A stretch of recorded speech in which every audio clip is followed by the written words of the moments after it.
なアルとマイクみたいになりたい。でも電話してくれない。オークランドとブックレンドから世界チャンピオンバーチャルプローズ始まるよ。バーチャルプローズ。To my motherfucking man, 50 grand, the alcoholic man, inject a tall can in his bloodstream if he can. Biggie Smalls, the stroker, MC provoker, chocolate tie smoker, huh?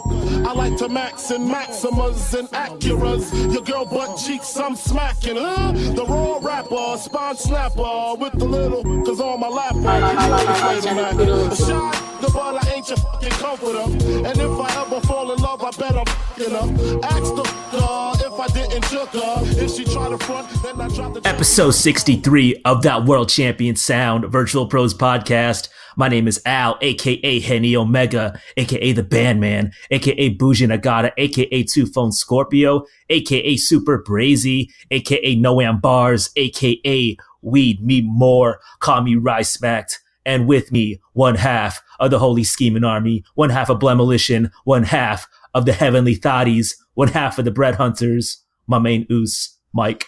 Hey, what's up, motherfuckers? It's Mike, a.k.a. Tiger Skeet Singh, a.k.a. Ambien Zandow, a.k.a. Wavy Boy Smith, a.k.a. Ramune Reigns.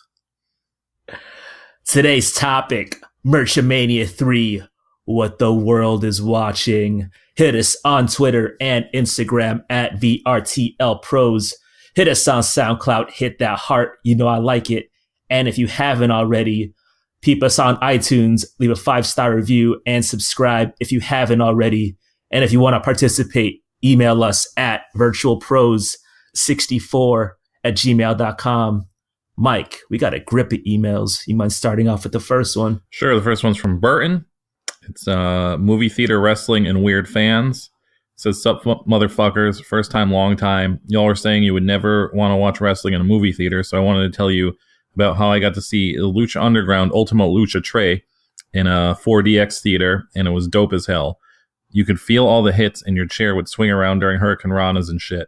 Best part was when someone got skewers pounded into their head and water squirted into your face to mimic the blood. Also, just for the sake of having a question, have you guys ever seen a wrestling fan that you were completely baffled by? Mine is a dude here in LA who always brings a giant metal hammer he made to shows, and he has wrestlers pose with it. I just don't get the impulse for this. Thanks, guys. See y'all. Nola, Burton, a.k.a. the Cold Stone Pitbull. When we were talking about watching wrestling in movie theaters, I don't think we're talking about advanced shit like that. I think we're talking about the old school days before it was common for everybody to watch it on pay-per-view, and they would sometimes just show it in movie theaters because that was people's only options. This Ultima Lucha thing, I remember hearing about that. The first and only time I tried to listen to the With Spandex podcast. And to be fair, I had some high hopes for this podcast because those guys can be ding-dongs every once in a while, but I do think overall they're pretty funny. And I listen to their podcast, and it's not good.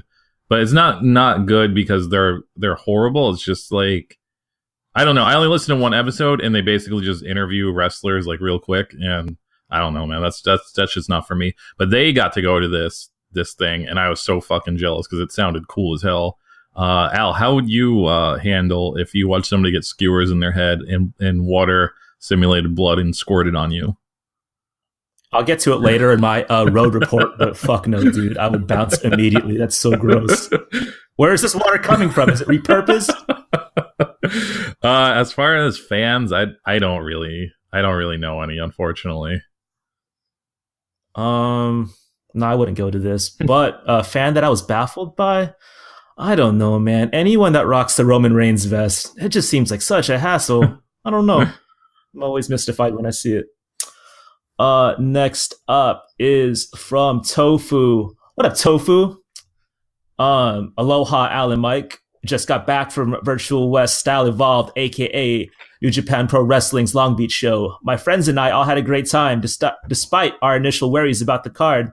We even brought some non-wrestling friends along, and they enjoyed yelling with us at the Oily Boys in sparkly underwears.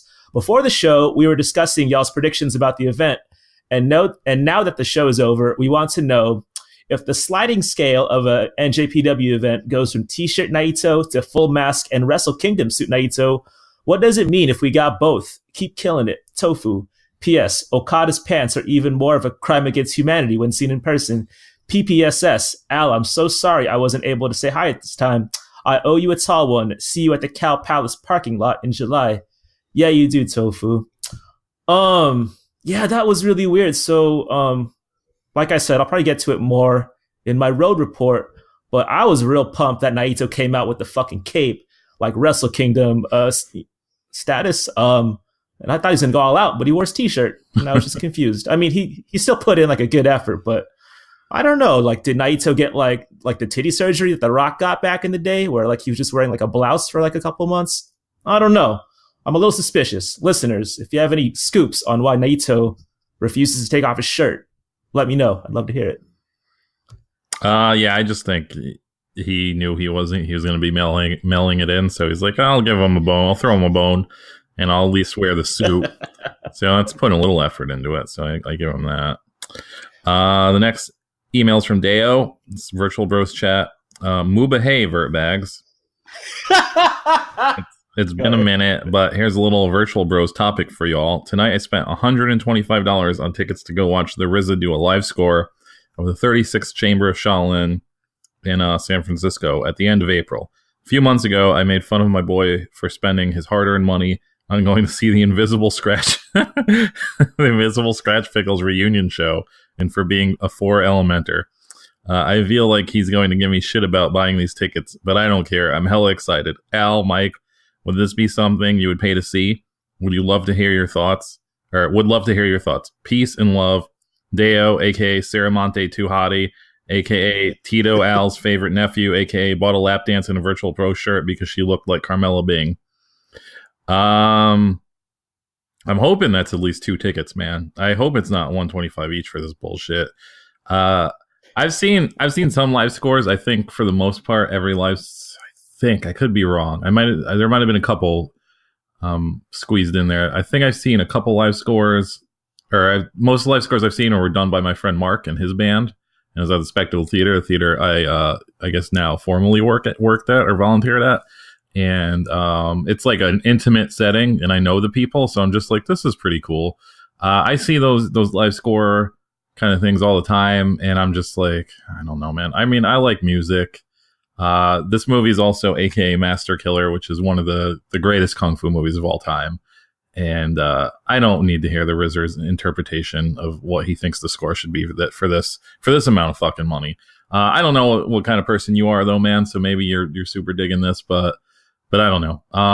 At the same time, I think the only thing I could compare this to is when Goblin got back together. Goblin is a band from the fucking 70s, I guess, that were super well known for making like these Italian horror soundtracks. So they kind of they molded a sound basically, and they did what at the time was a reunion, but at this point they're just basically a regular band again that plays shows all the time. But when they first came back, they did a reunion. I think the first show was in New York, and I went, and the tickets were $50 each, and I was like, man, this is going to be awesome. I love all these soundtracks, blah blah blah. And I went there, and I bought my ticket and a friend's ticket, I think. And just watching some old men play some old soundtrack music, I was like, man, this is boring as hell. I don't know why I paid so much money to see this. This is fucking not exciting at all. And I felt real ripped off, but because like all you can do is say you were there, I guess. So, I mean, if that's what you want out of this experience, you could just say what you were there. I guess the cool thing about the RZA thing is this isn't going to be on a DVD. It's like it's kind of like a one-time experience. I'm sure he's touring with this though. I'm sure they're doing a show in New York and shit too. But so that's cool. That's a cool aspect. But after that Goblin experience, never again. I would never do this, except for what I proposed a few episodes ago. Jim Johnston did it. He did all the classic WWF theme songs, toured with that. I'd be all in. Dea Mabuhay. First off, you spelled pickles like the dictionary spelling and not PIKLZ. So I'm revoking that Bay Area pass, dog. If you got a fast pass, that's coming with me. To see the residual live score of this movie, I don't think I'd spend that much dough. If it was like the RZA like covering like his hits, like if I got to see Verbal Intercourse or some shit, maybe. Like if you did spend. Go ahead. How do you feel about the first Bobby Digital record, Al? Nah, not for me. You like it? No. I don't know, man. I think it's like it's an unsung favorite of mine. I think a lot of people shit on it, but I think it's a really good record. Whoa, great cover art, but I mean, I don't know, not for me. Also, while I'm on the subject, you Filipinos, man, the pronunciations of your words are all fucked up. I don't No, they're not. I don't know, like the way they're I don't know. You guys have like a pronunciation chart all to yourselves, man. It's like the weirdest pronunciations of words. It's really not. Next up is from Cole, titled The Big Move. Hey fellas, as we all know, Mike is moving in Chicago soon. I'm moving from Colorado to Philadelphia, and I'm driving my little car all the way there. I might have a friend who will help, but we aren't sure yet. That got me thinking, what wrestler would be the most helpful with moving? My take is Chris Dickinson because the dude is jacked and can lift heavy shit. And if someone tried to break into my car for my life's collections, he would just stand there and they wouldn't fuck with my stuff. Who would you have help move? Thanks. Keep up the great work. I actually bought shit from Al, so that's tight. Yo, thank you, by the way. Keep it real and skateboard till your knees explode. Call a.k.a. Rexy Joey P, a.k.a. Hash Disako, a.k.a. Chris Euro, a.k.a. Notorious BB, a.k.a. The Crying Warrior, Minori Buhuzuki. Al can explain that one. No, I don't think I can. Who would I help? Who would I ask? Like, if I could pick any wrestler currently, it had to be someone dependable. So, like, who hasn't flaked for a show that I've been to? I guess no one really flakes. That's like always a big one. I don't really have a lot of things that require a lot of strength to move. Like, I bet my records would be a pain, but like, no real crazy furniture.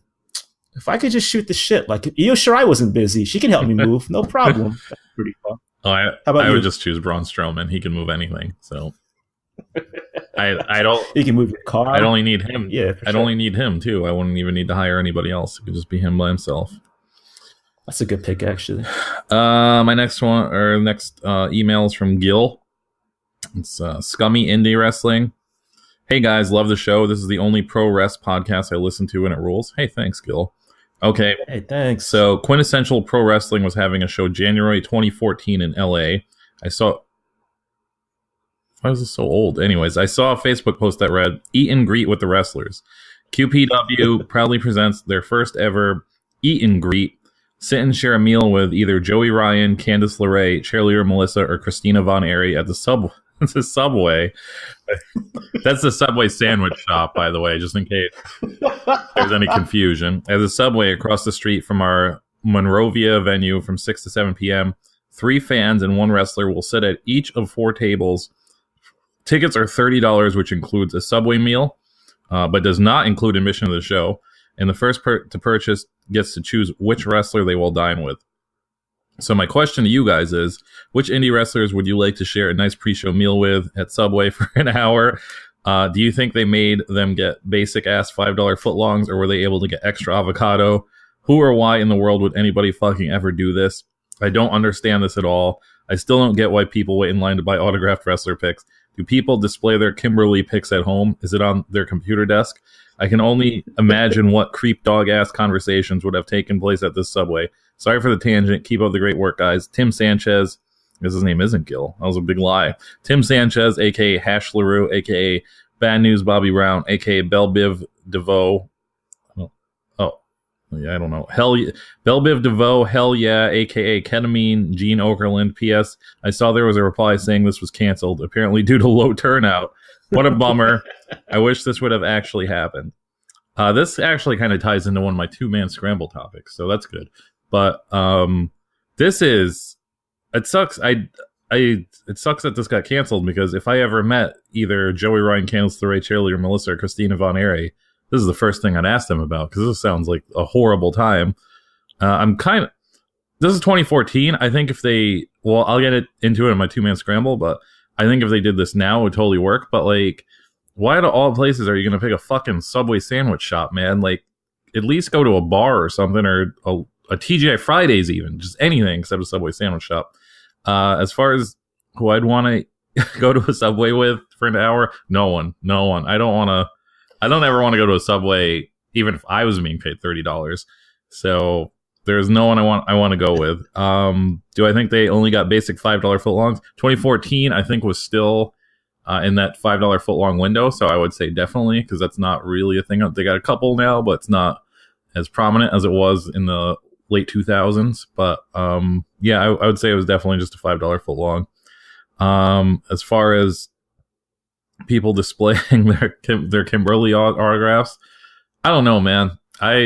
This podcast has brought up so many questions in my brain that I have no answers to. I think that might be something we'll be getting to later too. But yeah, I don't know, man. I hope they just keep them far locked away, but maybe they do. I don't know. Oh man. So I used to date this girl and she used to work at Subway. This was back in the day, mind you. And she would come home and she would just smell like fucking garbage. And so for this to last an hour, I don't know, man, to hang out like in the small cramped room and do like some kind of speed dating, like eating shit. Oh my Lord. This sounds like a total nightmare. Like Mike said, I wouldn't eat with anyone at Subway for an hour, let alone like 10 minutes. Like, so there's a Subway at the Subway station I get off at. And like, there's always like little gnats flying around and, it's not a good look, man. Like I used to go there, like if I need like a quick little like dinner, I suppose, but no, Subway is never the move, especially to have like conversation with people, especially to like pay for this conversation. $30? I don't know, B. Not for me. Does that meal still come with a cookie though? I will say Subway cookies are still pretty good. My big Subway hang up is, first of all, like years ago, I never noticed it smelled. And then one day Sawyer from Kissing Contest was like, I think it was him, and he said something about the smell of Subway, and I was like, what are you talking about? And ever since then, I just always noticed it. Like, it just never went away after he mentioned it. And I stopped eating Subway years ago. I'm just like, fuck, I'd rather just eat. I think it's like my worst fast food at this point. It used to be my favorite. Like, I used to eat Subway every fucking day, like 10 years ago. Yeah. Not because I loved it, but for $5, you can get a semi-healthy meal, even though I have suspicions all their meat is just made out of like fucking wood clippings and shit. So maybe it's not really healthy, but you could technically get a healthy meal. But the other day, like a month ago, I was passing by one, and one of my bad food shames is I fucking love shitty meatballs. And I was like, I'm going to get a shitty meatball Subway sandwich. It was pretty good. That was pretty good. I feel real shameful about it, so I'll just admit it here. But I think that's the only thing I would ever get again from Subway. Like maybe once a year, I'll treat myself to a shitty meatball sandwich, but that's about it. Does the East Coast? Do y'all get Jimmy John's? There are places that have Jimmy John's. Where was I just at where I saw one and I was like, this is my chance. Oh no, that was in Cleveland, I guess, or somewhere. It might have been like Western New York. Either way, they're around, but I don't know if there's any in the city. I've never been to Jimmy John's. Up until 3 years ago, I thought Jimmy John's was like a place that just sold sausage. Yeah. Until Brock Lesnar got that sponsorship and he had that commercial where he's like at Jimmy John's eating a sandwich or whatever. I was like, oh, it's a sandwich place. But up until then, I didn't even know it was a sandwich place. Yeah, sponsorships works because like there's a Jimmy John's by my work. And I just feel like Jimmy John's is like one big magic trick because like they can assemble these sandwiches so fast. Like before they handed me my change back, I had my sandwich and I was like, that's really fucking crazy. But they're not good. I was going to ask you if you had to pick between Quiznos and Subway, who you going with? Is Eric Quiznos still on the West Coast? All the Quiznos have like shut down for the most part. There's like one lingering around in Sacramento, but like, yeah, let's say it was like during that run or like toasted sandwiches was like the fucking move. Who would you go with? This is the thing. I get on fucking shitty sandwich tangent, but the first time I had Quiznos was in Tampa, Florida. I was on tour with a band, and like you're always hungry when you're on tour because you're not eating well. And we were like, what's this Quiznos place? And we went there and they're like, hey, try our toasted sandwiches. And we're like, you toast sandwiches? And it was like this magical place. And we were all like, this is the most delicious sandwich we've ever eaten in our lives. And we're all like, man, we wish we had Quiznos at home. And then like a couple years later, they started opening Quiznos like on the Northeast coast. And it was always shitty. It was never good again. Like I've had them like in fucking upstate New York. I've had them down in the city. Like everywhere I've been to, and it's always shitty. So I don't know if it's just like when they're newer, they're better, but Yeah, I guess I would just go with Subway because I know what I'm getting into. I've never had a good Quiznos experience after that first one. Yeah, kind of the same thing. Like at the beginning, Quiznos was like, it was like this anomaly where they'd actually heat up like their fucking bread. And I was like, wow, this is crazy.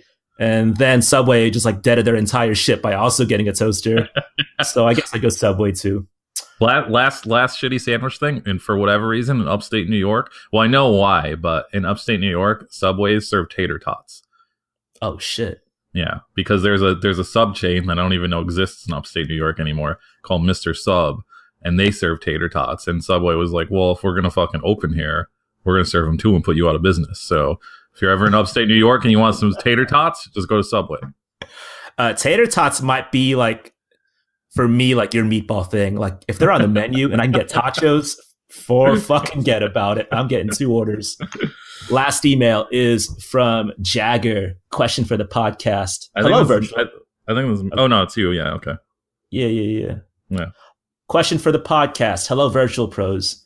First off, I want to thank you guys for making the best wrestling podcast out there and for your mixtape being me and my girlfriend's go-to thing to put on when we get home from work. Oh, man, thank you. As a collector of wrestling t-shirts, I often get asked a question and want to pass it on to you. Let's say, hypothetically, there was a fire and you could only save a single shirt in your collection. Which one would it be? For me, it would either be my Kobayashi Kuniaki Hatred shirt, which features him ripping off the mask of Tiger Mask, or the shirt I got at Kogetsu's anniversary show.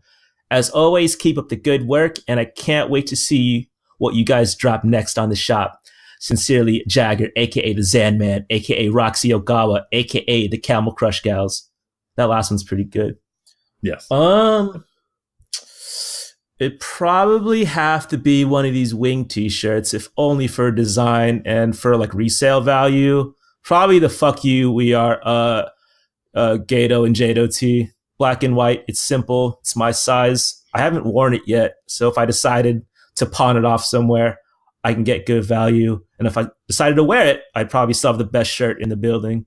How about you, Mike? I often think about what I would grab if I was ever stuck in a fire. Yeah. And I don't know why I think about that, but wrestling shirts are like number 9,000 on my list probably. I mean, the first things I'm grabbing are my phone, a laptop, and jeans. And then I don't give a shit about anything else. But we're playing some game where I guess I have to grab a wrestling shirt that I own. I think I would honestly, just because I don't care all that much, I have this La Parka shirt I've owned for like 20 some years. And I don't ever wear it anymore because it's too beat up. But for whatever reason, I still have it. So I guess I would just grab that just to be like, well, I still have this old ass shirt. But that's about it. I'm changing my answer. I'm fucking taking the 450 degrees tees, all of them. Yeah, I mean, that's like my realistic answer. I would grab all the t-shirts that I'm like related to first. But yeah. That was the last email, right? What's up, Kat, by the way? I see you. Yeah. Yeah, that was the last one. Cool. I guess I'll start two-man scramble now. There was a lot of good wrestling this weekend, right? I thought Will Ospreay versus Marty Scurll was wild as hell. Posy vibes to Ospreay's neck because that shit looked fucking crazy. I thought ZSJ versus Okada was really good. But I'm happy we're getting like that last possible run back between him and the ace, Tanahashi. But I thought I'd take the time to shout out Stardom's most recent match between Io Shirai and Tam Nakano versus Oedo Tai members Kagetsu and Sumire Natsu. They had an exploding barbed wire bat match. Even though the dollar's kind of down right now, I think a month of Stardom World is like under $7 still. So to me, like if you've been sleeping on Stardom, I think it's like the perfect time. I thought that match was like super well done. Like I've never seen the Onita like versions of this match, but like the interplay with like the button like turning on and off and like all the teasing, it was really, really good. Like I was fully entertained the entire time. And I think like we got a question a while back about how or if like these explosions really hurt. I think I saw like in a post interview with Io, like her thighs were fucking red. So I think like she for real got burnt the fuck up. It was a pretty wild match. I recommend checking it out. Mike, have you seen it yet? No, I'm so far behind on wrestling. I'm like 2 to 3 weeks behind. So I do want to see that. Come on, dude. Yeah, I know. It's first priority. I gotta start watching more wrestling. But this is on my list of shit that I want to watch, though, because unlike New Japan, that gets spoiled for me within 20 minutes of it happening. No one's spoiling Stardom. Like, the guy that runs the Stardom Twitter is spoiling Stardom. But outside of that, I don't have to see 75 hot takes before I watch a Stardom match, which is great. That's not me being like, I like the demo better. I'm Mr. Underground and I can only like things that no one talks about. But it is kind of refreshing to be able to watch something 3 weeks after it happened and not worry about how you feel about some fucking stranger's feelings on Okada or ZSJ, because I don't care. My next one. So podcasts, they seem to be making the move up to video shows. Say we had to build a set, a gorilla position, if you will, for the up and coming Virtual Pros podcast YouTube show. What would be your dream centerpiece? Man, I don't understand why this is a thing that's happening. Why? I've never understood it. Why do you want to see two people talk to each other? It's so strange. Even half the time when I watch YouTube videos, if it's host based, I probably don't watch it. I probably put it on the background and just listen to them talk. I don't need to see these fucking people. As far as the centerpiece, God, I don't know.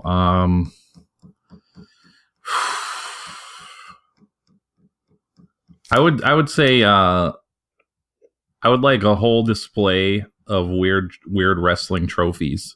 I don't know why, but I think that'd be really cool to just have a big big coffee table, big oversized coffee table, and just have a bunch of trophies and awards on it, and just never acknowledge them. Just be like, "Hey, what's up?" I watch like a lot of YouTube shows, and they always have they'll have like dolls or Funko Pop dolls and shit like that, and I'm just like, I don't care about this stuff. But if you had a bunch of trophies and awards, I'd just be like, maybe I should listen to what these people are saying, because apparently a lot of people like what they're doing. I would get the IWA King of the Death match with the ribbon trophy. That'd be sick. Also, that Royal Rumble or the Battle Royale women's trophy that looks like a set of ovaries. That'd be kind of crazy too. I'd have those right in the middle. I think for me, at the very top would be an LED sign that just said both these guys over and over again. And then we saw that match with Tenryu versus Muto. I guess it was like the giant Baba like memorial show. Like, that would be like a perfect centerpiece, but like instead of Baba's face, it'd be like the crying Jordan meme. Yeah. I think that'd be like the best like set ever for like a wrestling show. Personally, actually, yeah, I would also like to add. I think it's Mid-South. I think that's the old promotion that would always have all the flags in the background. I would like that too. Or maybe like WCW Saturday Night set where it looks all like fucking like technical and shit. Yeah. I'd be into that. Last up, I'll keep this pretty short. This is my New Japan Pro Wrestling Strong Style Evolved Road Report. I rode pretty deep. Shout out to my brown brother Brady. I saw him a couple days. I was glad to link up with him. He was rocking this pretty incredible New Japan tracksuit. JB was in the building, linked up with the new young lion Ian. He was super clutch actually, because at the event, he was like maybe next in line at like this 40 to 45 minute wait at the concession stand. So he was pretty instrumental in getting me my first alcoholic beverage. What up, Stash? What up, Jason? I see you. We took Brady and company to Kang Ho Dong and Din Tai Fung, and I think Brady walked away pretty impressed. I think like these two restaurants, they're pretty safe bets for out of towners. So if you're into Korean barbecue and soup dumplings, I think these are two pretty solid choices. The venue itself, this was in Long Beach. It was pretty fucking sweet. Like, although there was like no reception in that building, so like for people that were like DMing me wanting to link up, like, I'm sorry, I just couldn't. My phone wasn't even like picking up any messages. But like as an aside, I think like we're 2 years in, like people know what I look like. So like if you see me at a show, just say what's up. Like, I'm not in the business to like big league anybody. And Mike has seen me. I'm like one of the most least threatening people at a wrestling show. So just say what's up if you see me. No harm, I promise you. On TV, though, like this venue kind of looked like some Clash of the Champions type shit. So like, I hope they run it again. It was a cool venue. A replica belt report. I saw people with the New Japan US title already which fucking blew my dick back. Like that shit came out like what, like a month ago? Like I was so shocked that like this exists like so many months later. I gotta say though, man, this shit like looks like such a hassle to carry around. I don't know how you guys do it, but you know, whatever.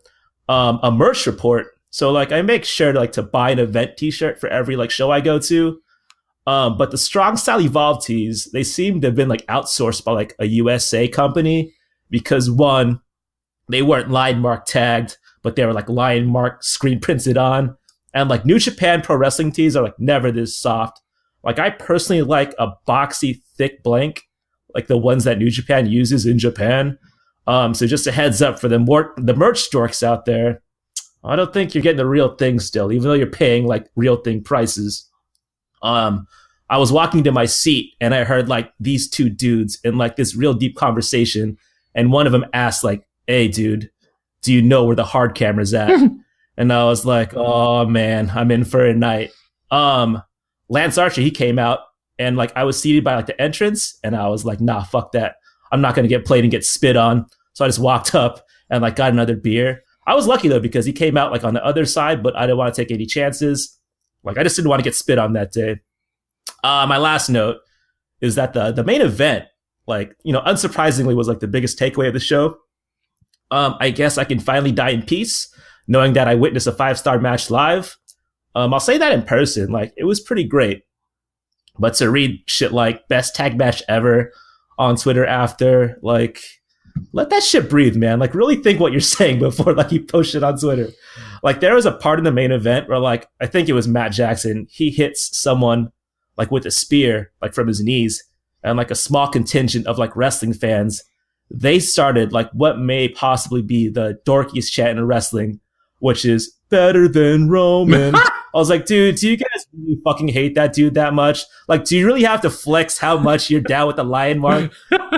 Like, come on, B. Like, you don't watch that shit. Like, why do you gotta pretend like you don't like Roman Reigns? I mean, I guess you're not pretending, but like to vocalize it like that, it was bad. I mean, other than that, like, I know I was shitting on the card beforehand, but like, they're 2 for 2 when it comes to like the USA shows, in my opinion. And I recommend all you listeners, if you have the means, to come to SF in July for HennyCon 18. To me, it was worth my money, an excellent time. How did this show come off on TV to you, Mike? I honestly only watched the main event because, again, It was, I think, you know, I went to work, and by the time I got home from work, everything was spoiled. So I only watched the main event to see, I know a lot of people are always have something to nitpick about Dave Meltzer, but I believe him when he says something is like super good. So I was expecting that tag team match to be like super good, but I don't know, man. I didn't really get it at all. I was just like, I don't know. This is like an okay match. Like I didn't even think it was fucking amazing. I just thought it was like an okay tag match. I also think it's because I have a bias against tag team wrestling to begin with, and it just seemed, I don't know, maybe it's just the way I watched it or something, but it seemed a lot slower paced than I would expect from the people involved in it. And I don't think any tag match ever could be the best tag match ever if there's no ladders involved. And so I don't know if that's being factored into everybody saying this is the best tag match ever, but I don't know, man. It wasn't anything. But Al does bring up a good point. He just saw a 5-star match, and I saw a 5-star match a couple months ago. So it's real crazy that happened so soon together. So yeah, I don't know. I didn't really watch anything outside of that match. But again, a lot of people are complaining about Jim Ross. He just sounded like a normal commentator to me. I don't really, I've brought this up on the show before. I don't know what people think good commentary is, because I don't think it exists. I don't think a person's ideal commentary exists anywhere in wrestling, because it's not like indie commentary is bad, but it's not great. WWE commentary is real annoying. I would say that across all brands, NXT, WWE, Raw, SmackDown, 205 Live, it's all annoying. And so I don't think there's like this great, outside of like Bobby Heenan, Gorilla Monsoon, I don't think this great commentary exists. So people just need to fucking suck it up and just turn the sound off or just shut the fuck up. But I'm probably not going to go back to watch this, but I'm glad you had fun. It sounded like a fun time. So yeah. Is that it? Yeah, I mean, like, yeah, a lot of people are like, oh, it was so emotional. And there's a part of the match where, like, I guess Kenny Omega had one of those bucks in the One Wing Angel, and he was like showing hesitation, and then like he made him do it, And I didn't catch that live, but when I saw it like in GIF form, I was like, ugh, come on. Yeah, dude. I don't know, man. I'm one of the people. I am a proponent of like comedy and theatrics in wrestling, but it was too much, man. I'm just like, I don't know. I didn't think that's not the type of drama I want in a wrestling match, I guess. Also, commentary-wise, the best kind of commentary, a language you don't understand, bro. Set that shit on Japanese. Yeah, just do it that way. Go ahead. Okay, first, I want to get serious for a moment. I usually don't get serious on this, but I just want to say that I think me and Al are both going through some pretty stressful times. I am moving, like I am definitely moving. Within a month, and it is starting to get to that point where it's actually getting very stressful because, not to get too personal, but I've never moved halfway across the country before, so I don't know how to do it. And figuring out how to do it is getting real annoying. Every little nougat I found out more is just more and more annoying. So that sucks. I still don't know if I'm getting to keep my current job or not, so that also sucks. So there's a whole bunch of stuff. I'm moving to a city I've only been to once. Al mentioned off air he may have to move soon. He may have to relocate. So I don't like fucking asking for shit on the show because I think it's ungrateful to always ask and beg your fans and listeners of things. I think it's very ungrateful. But we don't do a Patreon. I don't think that'll ever happen unless we get so popular and people are actually just throwing money at us and we have no choice but to start one. We sell shirts. You don't have to buy them if you don't want to. All I ask for in return, I don't even want the fucking iTunes reviews. I don't believe in that shit. I don't think it works. But just like, if you're an influential person, just please tell your friends about this podcast.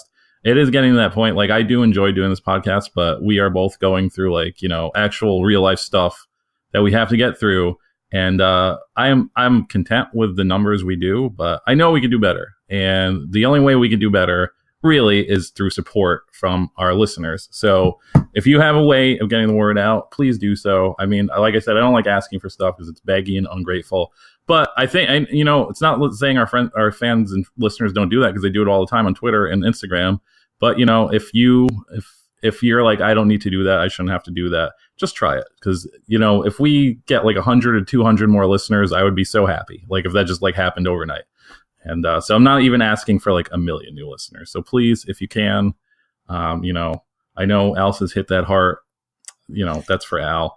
And the iTunes reviews, like I said, I think that's to the point where like unless we're getting like 100 at once, it's not going to really do anything. But actually telling your friends, posting in some fucking stupid group that you like, some wrestling group you belong to, shit like that, that message boards, whatever the fuck you do in your spare time, just do it.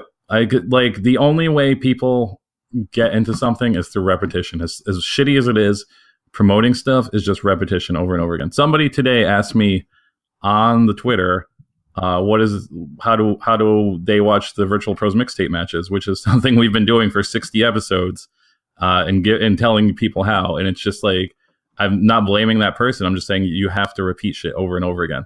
So, just tell your friends 8 or 9 times, hey, listen to Virtual Pros. It's really good.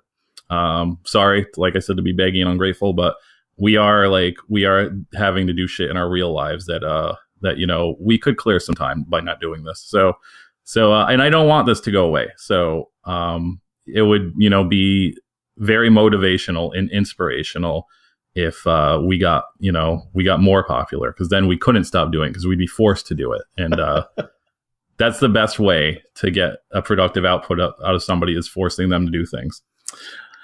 Did you want to add anything to that, Al? I didn't know this was going to be a special edition of Virtual Pros, like the Jesse Spano drug episode of Saved by the Bell. Yeah, man. Like, work has me like moving around a lot, and I've been out of town lately, going to different cities and applying my trade, I guess you could say. And so, like, to be completely transparent, like, I do think about the mortality of Virtual Pros a lot. And I think I'm a goal-oriented person. And for us to get to where we've gotten in the past 2 years, like, I could have never imagined. And so, like, Mike and I we've had like offline talks about the show. And he's right. Like, we only record 2 times a month, but like, there's like a lot of time that does go into it. Like these notes that we write for the mixtape, like do take some time. Editing the show takes some time, and like the numbers are going up and to the right. And like these past emails that we read, like this episode, it does kind of remind me that like people like actually fuck with the show and really enjoy it, and that always kind of like remotivates me. That's not a word I know, but that's the feeling it gives me. And so if you could spread the word, that'd be great. But I mean, like, your support means a lot, but like I said, I think about the mortality a lot. Like I would rather dip than for you guys to get sick of the show. So yeah, maybe Mike's right. If like all of a sudden we had like this crazy influx of listeners, we'd just be cornered into doing the show. But I'm still having fun with it.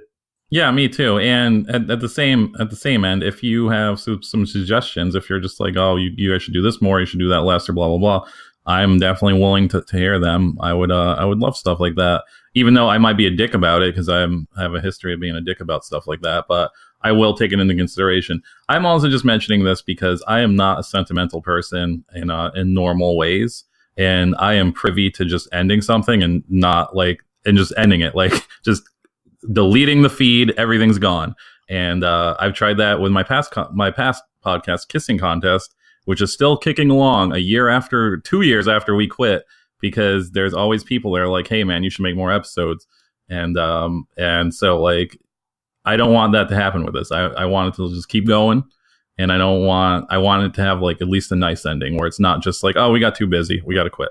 So yeah, so like, just motivate us. Like if you're an influential person on Twitter or whatever, and you just don't want to be bothered promoting something else. Somebody put you on. That's how everybody gets put on. So just fucking do it, man. Don't be a dick. Okay, to get back to funny shit.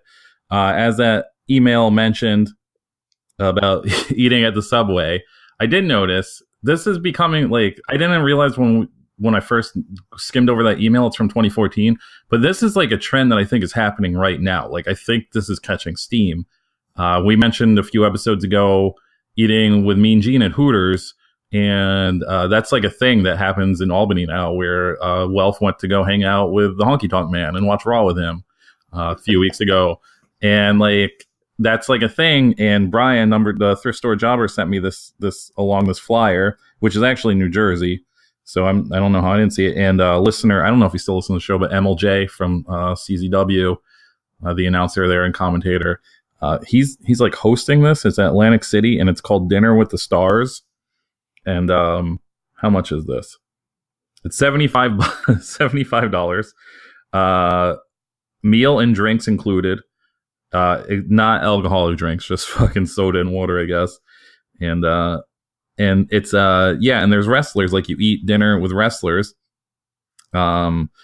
This includes people like, I don't know who this guy is. Some other guy, I don't know who it is. It might be even Pat Buck. I can't tell. I think Robbie E is one of these people. Then there's Ken Shamrock, Bob Holly, which I wouldn't mind eating dinner with Bob Holly. I think it's DJ Hyde. That's what somebody told me, but he's wearing like a fucking Assassin's Creed cape, so I can't really see his face. Another guy who looks like Robbie E, a woman I don't know, Melissa Santos, Matt Tremont, both Demolitions, Abyss, James Ellsworth, and Brian Cage. And it says a minimum of 1 talent per table, stories and Q&A moderated by MLJ.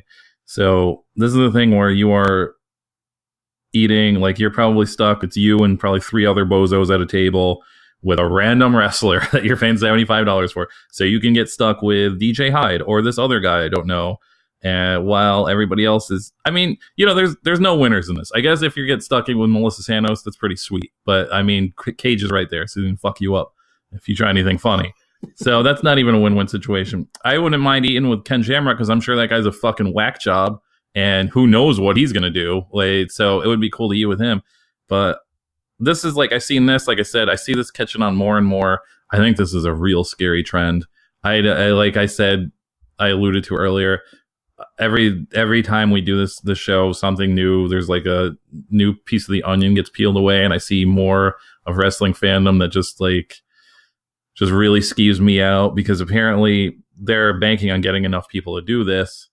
And I don't know, man. why wrestling? Like, why? Like, it's not. I don't know. It's Chris Wolf was doing it in England, but she's at least a woman wrestler, and I understand the perversion part of that, where it's just like I cannot talk to women in real life, so at least I can pay and talk to a woman I like, and so I understand that. But when you're just like you're hanging out with fucking James Ellsworth and Demolition Axe, what are you gonna fucking talk about? Like, talking about your shit job that you spent $75 to eat some shitty meal with them. I don't know, man. Don't do this. Don't do this. I don't know. Like, I wish I could cite like books for you to read on like why you shouldn't do things like this, but it's unhealthy. It is unhealthy to put these types of people on a pedestal and just treat them like they're something more than they are. That's not saying you shouldn't enjoy their work. You should admire everybody. Like, if you admire anybody's work, you don't have to do this weird, creepy shit with them, though. And I don't know, man. Good for the wrestlers making this money off this weird proposition, but I'm just like looking at like the road ahead and like what's next after the eating dinner thing. What's next after that? Are they going to babysit your kids? Who knows? Who knows what the next step is? But I don't know. But Al, would you ever, like, is there any situation? What about that Stardom one that happened a few years ago? Would you at least go to that one? Fuck no, dude. No? Fuck no. No way, man. Like, it's just like the scenario where you're paying to have a conversation. Like, I can never get over that. Like, those people are only there because there's a transaction involved. Yeah. Like, I would like pride myself on like talking to Maya Iwatani for free as opposed to paying $40 or whatever it cost to chat her up, to have the opportunity to chat her up. There's no way. Also, like, if I had like a pressing question for any of the Stardom roster, they're a tweet away. Yeah. Like, I don't have to like eat with them like at a restaurant I probably wouldn't like. There's just so many like flawed things about this where it just wouldn't happen. I know in Japan, like, they do this thing at this like wrestling themed bar where they'll have like wrestlers bartend, and you might talk me into that because like you're getting a drink out of it or something. But like, I don't know, dude. Like, this whole like Subway like speed dating, like, here's $75, let's eat together and like have like fake conversation.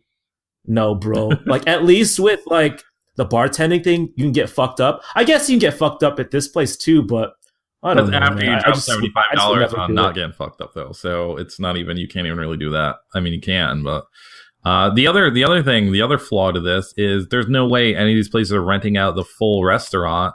So like a nice family is just bringing their kids to some fucking restaurant because they're hungry, and they have to sit 2 feet away from Demolition Axe, who's definitely. I assume these people. I don't know if these guys are all gimmicked up, but I assume at least a bit. Like, Demolition has to be. That's what they're known for. You don't want to just sit. There's some guy who looks like your dad. Like, they has to put on the makeup, but I don't know, man. But Emil, you're obviously going to be there. This happens August 24th. I would love a road report if you still listen to the show. I'd love to know what that's like. I'm sure you're not allowed to talk about it because you're going to be paid from this, but even secretly, just slide in those DMs. Let me know how sad the showing is. Finally, I have a little road report. I went to AIW Gauntlet for the Gold a couple weekends ago, same weekend of Strong Style Evolved. AIW, of course, is in Cleveland. Gauntlet for the Gold is their version of the Royal Rumble. It's also what they, I guess, would classify as one of their big 4 shows of the year. So the price goes up about $10 for front row, which I don't care. I'm making money. I don't care. No, just kidding. But so I will say, like, going into it, I was like, this card is kind of like, I don't know, man. Like, it's once you, I don't mind paying the $10 extra. Don't get me wrong. We're already driving out there for 8 hours. $10 fucking is nothing at that point. But like, when you put that premium where you're like, you got to pay $10 extra because we're bringing the rice out. You don't bring that rice out. It's kind of weird. So I was like, kind of like about it, but it ended up being like super fun. They had Butteritas there for us. And that was probably the most Butteritas I've drank in a day. Luckily, they didn't have tall cans. They have tiny cans. And I was drinking Butteritas before we even got there. And I don't know, man. I'm real happy my insides were still inside of me the next day, because I just like all that sugar. I thought like bad things were going to happen. Before the show, though, a little food report. I think TSJ, Thrift Store Jobber, offhandedly mentioned this fast food place called Swenson's, and I was like, oh, I want to go there. I've never been to it, and it's one of like TripAdvisor, which is not a reliable source. It has it on like their 10 best burgers in the country list, and I was like, I gotta at least try it, even though TripAdvisor is whatever. And it's Swenson's is like this weird old school. There's this weird Midwestish. Swenson's is a weird Midwestish fast food place. And it's weird because you eat in your car, and like you can't go in. There's no building to go inside of. You have to get your food from your car, and all of the employees there have to run to your car as fast as they can. And it's a real crazy kind of thing. Up and coming rising star wrestler Dominic Guarini, I guess, used to be a manager at one of these places. So he's telling me all this shit that they have to run, and their like management is like has cameras on them at all time. Like corporate has cameras on them, and we'll just be like, "Yo, that guy's not running. You gotta tell him to run." And he said he's seen like kids like skin their knees in the winter on ice from running too hard and shit like that. But I will say, I was a bit skeptical, but I'm gonna just put it out there. In-N-Out, you got a little run for your money here. I know people love that In-N-Out, and I agree with them. I think In-N-Out is probably the best reasonably priced burger you can get in the country. But the Swenson's, man, you don't have to go as far as California if you're on the East Coast. The Swenson's, I won't say, I haven't had In-N-Out in like 6 years, so I could be wrong, but I mean, Swenson's is up there, man. For a $3.50 double cheeseburger, it's pretty fucking great. Outside of that, their menu's super old school. It's like fried mushrooms, fried zucchini, fucking fried bologna sandwiches, sloppy joes, just real old grandpa food. But that double cheeseburger, man, it's pretty good. It's worth watching these weird kids run to your car and serve it to you too. So if you were ever in this like Greater Ohio area, check out Swenson's if you can. We also went to some place called Old Fashioned Hot Dogs, which was like they've been there since like 1920 or something. We got some chili dogs. That was pretty good. Also, actually, on the way there, we went to a place in Western New York, so like the Buffalo area, called Ted's, which is like another hot dog place. And they just have this giant grill they cook all their food on. I know that doesn't sound impressive because I think Burger King has a grill too, but it's like a real ass coal grill inside. So like the whole place just smells like summer, even in fucking dead of winter. So if you're ever passing by a Ted's in Buffalo, man, stop in, because it's pretty wild. Anyways, back to the AIW show. The only other thing notable that I want to talk, two things. First off, I ran into a listener of the show named Chris. I was looking through some magazines. He just came up to me and he said, "Hey, you Mike from Virtual Pros," and we started talking. And he had the greatest story, probably that only I will ever care about. But I was so happy to hear this story, so I had to talk about it. But when we did our holiday buyer's guide, I mentioned the Imaginary Wrestling Association. It was a mail-in wrestling that still exists, where you mailed in your moves and you got a newsletter, and they told you if you won your matches or not. And I mentioned that when I used to get this when I was little, they would put like the grand champion. They would put his drawing on the cover of the envelope. And it was this guy, Jumpin' John Elway. And so Chris was like, he's like, "Oh, I've been meaning to tell you, I really like that episode, that Buyer's Guide episode with the IWA." I was like, "Oh, you did that too?" He's like, yeah. But I wwent to high school with Jumpin' John Elway. And I was like, "Shut the fuck up." And I was like, "Yeah." No fucking way. Yeah. And he was like, he said that they had like a mutual friend. And he said his friend was like better. He knew him better in high school. But he said he like fit the bill, where he's like definitely like a meek, dorky dude who would make spreadsheets of like all the holds and shit. So like he knew like what the fuck he was doing. And I was like, man. So I was like, so Jumpin' John Elway he was from Ohio then. He wasn't even from fucking Denver. And he was like, yeah. He's like, my friend told me he wore like Broncos gear from head to toe every day in school. And I was just like, man, this is fucking crazy, man. I'm sure he told me like juicier tidbits, but I was fucking real faded at that point. But it was really cool meeting you, Chris. That story fucking made my day, man. That was just fucking great. Outside of that, the after party of AAW was at this place called the Fun House. I just want to shout that place out because they have like this gimmick of having like 26 slushy drinks, which I didn't have because I was already too sugared out. But I was like, man, I don't know, this Fun House place sounds like kind of whatever. But it's cool because it's like a shitty dive, like a dive level dive bar. But they do have like carnival and arcade games there. So it's like you're in the fucking hideout from Ninja Turtles or something, where you're just like, this stuff shouldn't be in this place. This is like a fucking bad guy hangout or something. So shout out to the Funhouse. That's a pretty cool spot for AIW after parties. And so I'm moving, so I'm not sure when I'll be at AIW again. I'm going to really try. They're going to do another show at Now That's Class in the summer, so I'm going to try real hard to go out to that. But if that was my last trip to AIW, it was a very fun time. And that's it. Yeah, that's Swenson's Burger, dude. It looked pretty impressive. But, like, your talk about, like, bologna sandwiches and shit. Mike, I really hope you come to SF in July. I will teach you how people eat in 2018. I'm really pumped for it. You really should make it out. Me and Sarah, listener of the show, we'll take you out, bro. We'll take you out. Up next, Merchamania 3, What the World is Watching. Please stay tuned.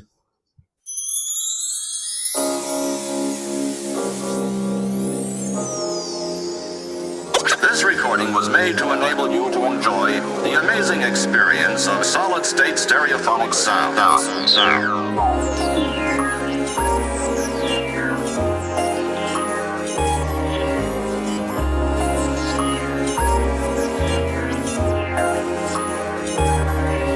Just turn the lights down low 裸になってねえ静かに探してみて You gotta learn, learn, learn Man up, you gotta learn, learn, learn 未知の世界試してみたり硬い縛り壊してみたり You gotta work, work, work Yeah, yeah, you gotta work, work, work これでになければ気づきもしない踏み出さなきゃ始まらないそのままじゃ誤解するから行きたいどこまでも Cause you're my baby 夢で見たいいつも会いたい You're the only love no question 溢れていたい抱きしめたい You're the only Okay, we're back here on Virtual Pros episode 63, and this is our third, and it's our third try, I don't know if annual is the right word, of Merchamania. We do this for every WrestleMania and every SummerSlam. We basically have a contest against each other where we predict the winners of the WrestleMania and NXT TakeOver matches, and whoever is the winner gets to pick out any shirt they want for the loser to wear. The loser has to use their own money to buy it. The loser wears it in public and has to take a photo to show on our Instagram, our very popular Instagram at VRTL Pros, and also do an unboxing video. I've won the last two. Al has won the first two. So this is the rubber match. This is it, man. This is for all the fucking marbles. If we end up quitting this show, this is it. This is the grand champion, Merchamania 3. Here we go. We are utilizing the same rules we did for this last SummerSlam, the Summer Shame. And basically what that is we're going to pick 11 matches altogether out of the pool of, I guess, 17 between NXT and WrestleMania. I get to go first because I'm the champion. And basically how this works is I will pick a match, and I will pick the winner of the match, and Al automatically has to go with the loser. The loser, or not the loser, Al has to go with the person I don't pick. If it's a multi-person match, so if it's the 3-way or the U.S. title 4-way, and say I pick Bobby Roode, Al has to pick a winner, or he has to pick a person out of the 3 people that are left. And if none of those people win, then it's a bust. We none of us get points for that match. And there will be a tiebreaker. We've decided the tiebreaker for this time around will be, we're going to guess the match time for the Brock Lesnar Roman Reigns match. I came up with this match because I feel, spoiler alert, I don't know if Al knows this because I think it happened right before we started recording, but Brock Lesnar is officially going back to the UFC. That means I feel like this match could either go 15 minutes or it could go 27 seconds. So I think this is a really good tiebreaker if it comes down to that. I'm trying to think if there's anything else I have to mention. I think that's... Before we start, you want to make a gentleman's agreement that we're sticking to shirts and not fucking Halloween costumes. Yes, I will stick to shirts. I will say I've been really busy, and I have one shirt in mind, but it's not really that great. Some people have been sending, like they sent, I think Colette sent that shirt that says no flips and fist fuck or something like that. I'm not going to make Al wear that. that's just like gross. I'm not gonna make him wear a gross shirt. That maybe I'll make me wear a gross shirt. I'm not gonna make him wear anything that says fist fuck on it. That's just too gross. But outside of that, yeah, it's t-shirts and that's it. So with my number one pick, I'm gonna go with I feel like the only stone cold lead pipe lock of this whole thing, which is Roman Reigns over Brock Lesnar. I think this is really the only thing I feel 100% great about that it's going to happen. So I am choosing Roman Reigns over Brock Lesnar. We have the same strategy. I like this. This is going to be good. My first pick is Kurt Angle and Ronda Rousey beating Triple H and Stephanie McMahon. I think that's also Stone Cold lock it up pick. See, even this one, I'm not so sure, man. Like any other combination of people they were fighting, I'd be with you. But Triple H is involved. That dude does not like losing. He beat Sting, man. Who would think that guy would beat Sting? So, me. Come on, dude. You ever watch those Monday Night Raw recaps on the network, dude? They're always shitting on WCW. Yeah, but that's the thing, though. Ronda Rousey, they could be like, oh, if we beat her, we're better than UFC. So I don't know, man. I mean, I think there's a 99.99% chance Ronda and Kurt are going to pull this one out, but I would say there's a 0.1% chance it doesn't happen. For my number 2 pick, my number 3 overall, I don't feel that confident about this, but I'm going to pick Asuka over Charlotte. I do think this is not going to be a clean win. I think Charlotte's going to retain the belt. Like I think Asuka's going by DQ or some shit like that, but I don't think Asuka's walking away with the SmackDown title. You think there's any chance they're going to end the show with this? My brother thinks they might. Off. No way. If only because they're having like that Greatest Royal Rumble or whatever, and like no women are involved in that show. So that's his fucking conspiracy theory, and I'm kind of buying into it. I don't know. I don't think I would buy into it if the promotion was a little better. I don't think the promotion was up to that level. Okay. Next pick I have. This is number 4, right? I don't feel good about this pick at all, but I have Shayna Baszler beating Ember Moon at NXT. I don't think Ember Moon's like title run's been all that impressive, and they're running this back for a reason. So I think we're going to see some fucking arm breaking on Saturday. I think she's taking it home. Yeah, I didn't even think about this match, but that's a really good pick because why else would they run this match back unless she's going to win? So, yeah, that's probably a pretty solid pick. I wasn't even thinking about that. My third pick, 5th overall, is also an NXT match, and I am going to pick Johnny Gargano over Tommaso Ciampa because, again, even though there's that stipulation where, what is it, if Johnny Gargano loses, he doesn't come back or some shit like that. So this is a good way. This is a good way they could write him out and have him go to a real WWE. But I don't know, man. They've been building this matchup for fucking 6 months. There's no way he can lose this. I think he might regret this one, man. I think Ciampa's going to take it. I think Gargano never wins, dude. Yeah, that's true. He never wins. Yeah. My next pick. This is pick 5. Pick 6 overall. Pick 6 overall. The reason I'm going, I have Shinsuke Nakamura beating AJ Styles for the title. The build, admittedly, I kind of hate this thing where it's like we're gonna have a great wrestling match, and that's like the story. That shit sucks, and I think like that's been the only like build up for this match is like, dude, you're gonna see like a classic, and I think we will, but like. I want some hatred, man. I just don't want like these two dudes to be like, dude, we're gonna cooperate and have like this very big competitive fight. I don't know. I'm hyped like to see Nakamura like on that main stage at WrestleMania, but I don't know. The build's been kind of goofy for me, so I have Nakamura winning. Yeah. With that said, I'm like the only person that thinks AJ is gonna win this match, and I actually wouldn't be surprised, honestly. Yeah, I just think it's because. This like the way this WrestleMania and Takeover is built up, it seems every single belt's changing hands, and that just doesn't seem correct. But at the same time, maybe they're just trying to beat a record to say we had like fucking 10 title changes in 2 days or something like that. Maybe that's what they're going for. I don't really know, but I mean the odds have Nakamura beating AJ, but I don't know. I just think it seems kind of fishy. Another one. Let me see. Am I going to pick that now? Let me see. Let me look this over. No. Fuck. I have two. Oh, there's also Cena and Undertaker too, but bless you. I don't know if I'm going to touch that Cena and Undertaker match though, because I don't even know what's going to happen. That's scary. Yeah. I'm gonna go with this one. This is another one I might regret, but I'm gonna go with Nia Jax over Alexa Bliss. Shit! God damn it! Any reason why? I think I have a theory about it. I don't know, man. Either this match and another match that you probably will end up picking next, I feel real iffy on because the story is like leaning towards Nia winning because they're just shitting on her so hard. But I'm at the same time, I'm just also like, why even have her win outside of their shit on her so hard? And Alexa's had the belt for seemingly forever at this point.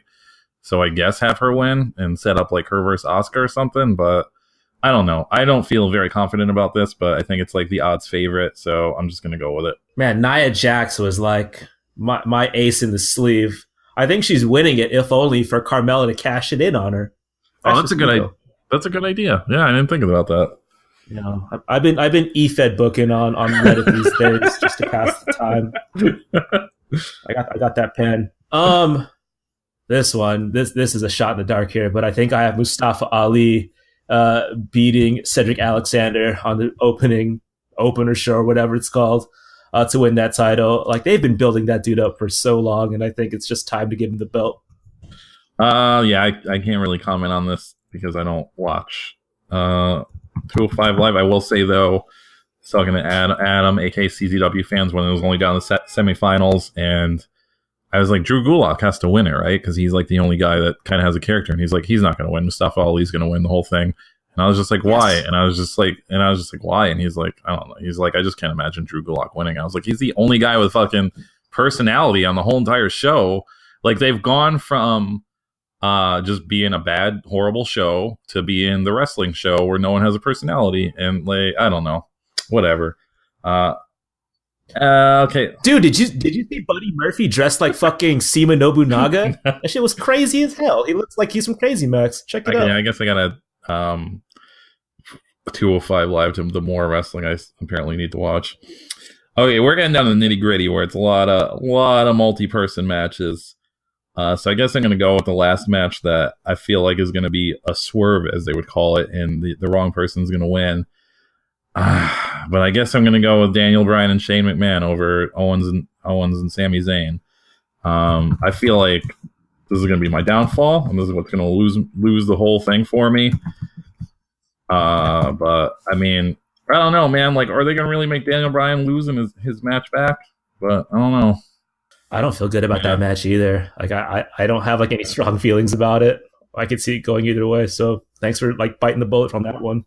Yeah, I think like it has a McMahon in it that's fighting against a hernia, so they have to give him a win. So that's like, but I think Zayn and Owens might have that stipulation where it's like, oh, if we lose, we're never going to come back. But that's not a real stipulation, anyways. They could always write themselves out of that shit. But I don't know. I think that's going to be like the swerve, send everybody home, pissed off match. But I don't know. How many matches are left? You have one more pick, and I have one more pick. All right. Another gentleman's agreement for these like fatal four ways. Do you want to pick two people so we can have like a definitive winner for these matches or not? Well, I think there's only one. There's one fatal four way, and then there's a ladder match. Is that a 5-way? I think there's 6 people. Oh, okay, yeah. And then there's a couple 3-ways. If you want to, I think the only one left that I was going to choose was going to be the 3-way though. But I guess Cena. Up to you. Cena and Undertaker. If you really want to do it that way, that's fine. All right. My last pick is for the inaugural NXT North American Championship. There's 6 people here. And I'm going to pick 3, and then you pick, or you'll have the rest. You want to do it like that? Sure, why not? I have no fucking idea who's going to win this. I have either Adam Cole, Ricochet, or EC3 winning this title. So you have Killian Dane, Lars Sullivan, or Velveteen Dream. Velveteen Dream might be good money, though. Yeah, I'm sure. I think you got all the good ones out of that, but that's fine. I could also see them giving it to Lars just because they're trying to build him up. Killian Dane, there's no hope for him though. He's not winning shit. Okay, so my last one. Let me see what's left. I can go Undertaker, Cena. Man, I don't want to pick Undertaker, Cena because I really just don't want that match to happen. I don't really. You got Almas and Black. I have that. That's tough. I get some inside scoops, and I heard both those guys might be going up to the main roster, so I can't pick that one. I also feel like any scoop I ever hear about NXT and somebody going up is always bullshit because it never comes true. That fucking Aleister Black was supposed to go up like 6 months ago, so yeah, I don't want that Cena Undertaker. I was very confident. I was like, "There's no way the Miz is losing that title," but apparently he's the odds-on loser of that match. Oh fuck! What am I doing? I'm gonna go Braun Strowman and to be determined to win the tag team titles. Damn, that's a good one. Fuck. Yeah. Oh, God. If you had to pick a TBD, who do you have? Man, I thought it was gonna be Elias, but then they're saying that Elias is supposed to do something with The Rock. I thought Elias would make the most sense because I don't think Braun Strowman works in like a serious tag team, so they have to do like a wacky tag team. But people are saying the Big Show, which I mean, that's going to be the biggest bummer if that happens. And there's also rumblings of Bray Wyatt's new character. These are all bad ideas. Basically, I want him to do it alone. Like, I really hope it just ends up being him alone, and he wins the titles and just like, fuck these, I don't want them. And they just do like a tag team title tournament or something. But yeah, I think all of his partner choices are going to be real bad. Who do you think? I think it's Neville. That's a good one. I think people go ape shit if that would happen. It'd be a good way to bring him back.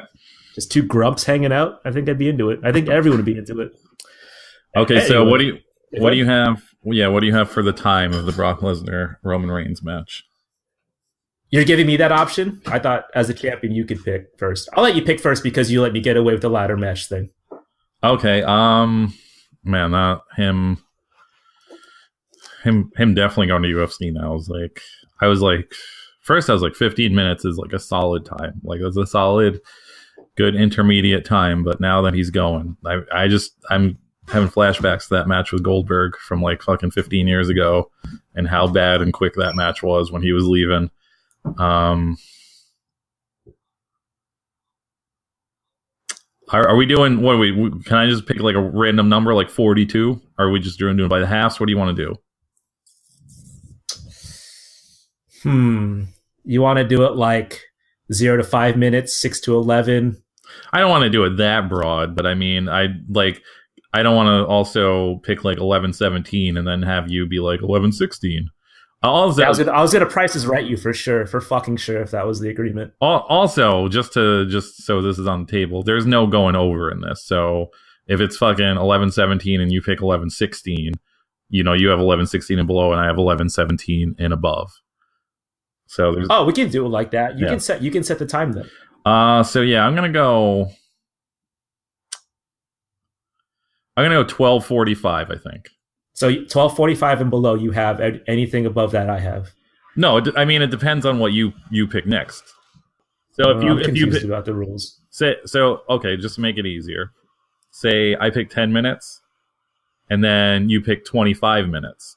That would be, and the match ended, fucking 14 minutes. That 14 is closer to 10 than it is 25.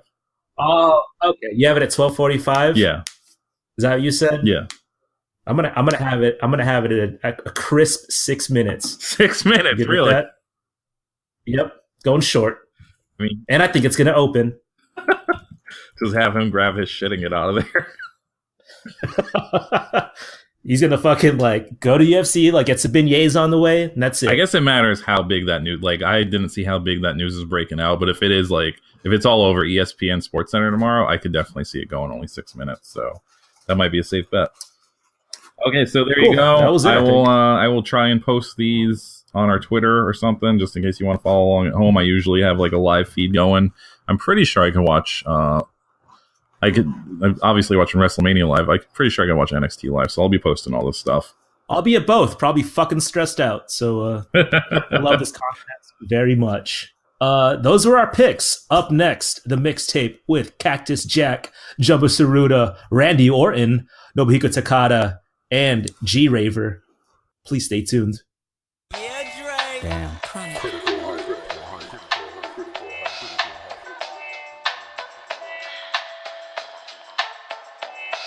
Thank you.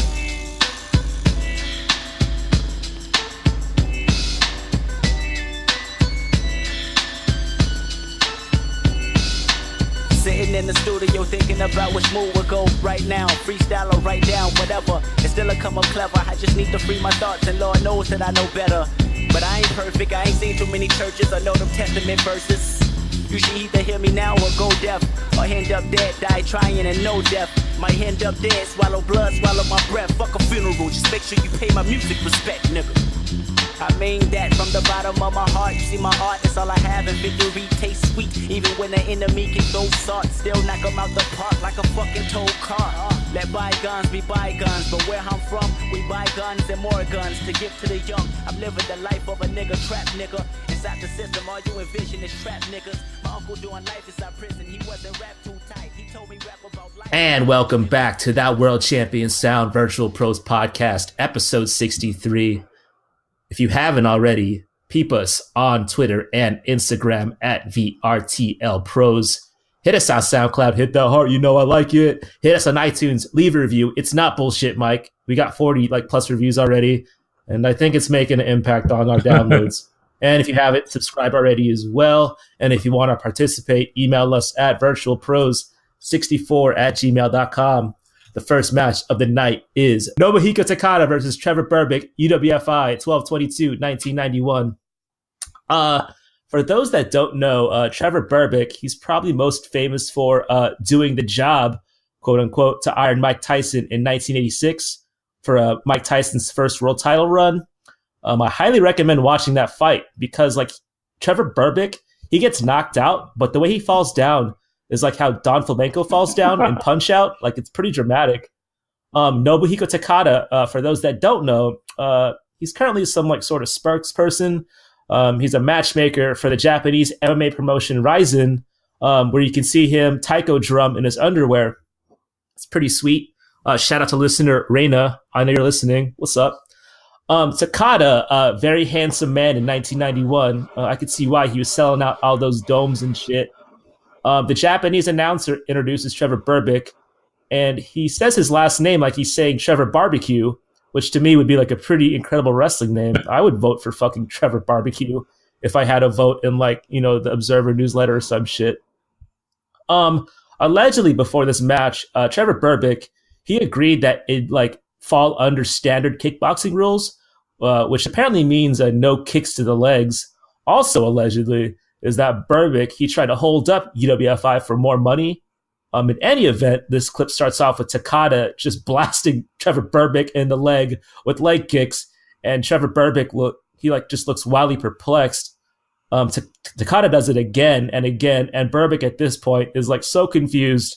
So I think personally he was swerved for real to pad Takada's tough man accomplishments, which is a pretty sweet hustle.